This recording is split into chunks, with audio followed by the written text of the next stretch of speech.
Hi everyone, this is my Compass Points video. Um, I'll start with excitement. What excites me the most about these early Head Start programs is that they are providing families with a lot of new opportunities to help them grow. Some examples of these opportunities are the parenting classes or the job trainings. I think that's wonderful. It's a wonderful way to get these families started and on the right track, and for it's a wonderful way for these children to get started um, in their literacy programs.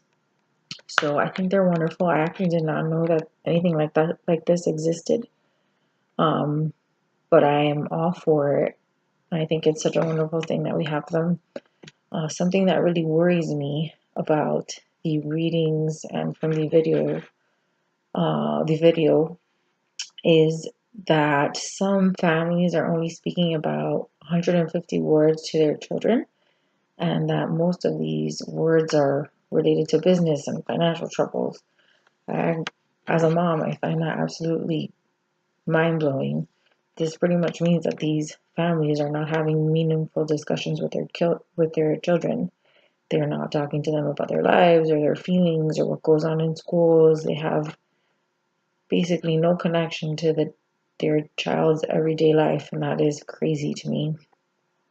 They're pretty much talking to their children to give them orders or to reprimand them or to tell them what to do, and I find that to be extremely worrisome. Parents really need to be engaged and on top of their children, and they need to know what's going on with them and what goes on in their lives and who they hang out with.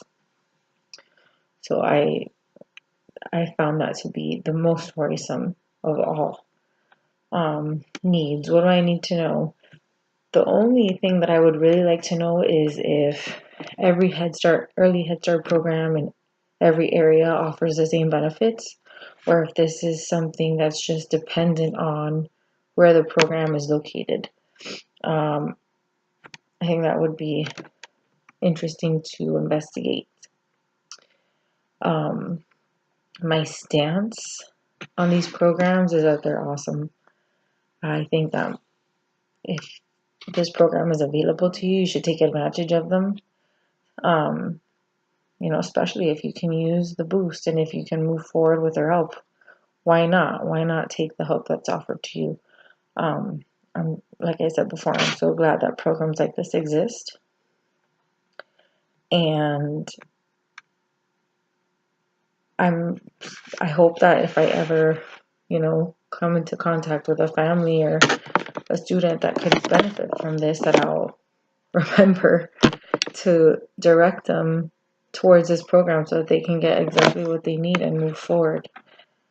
With regards to the habits of mind, the 3 habits of mind that I selected were persistence, thinking flexibly, and managing impulsivity. For this assignment, the one that really came into play was flexible thinking. It may be something that's from my culture, but taking help is something that's hard for us, or accepting help. Hispanics were very hardworking and very, I'll only take whatever I work for kind of thing. I don't know that my parents would have gone and accepted help like this, even if they could see the benefits from it. So when I first started reading about it, I obviously realized that it was such a positive thing, but I had to challenge, the Cuban in me had to control my thoughts and see it in a different perspective. So that's it. Thank you. See you next week.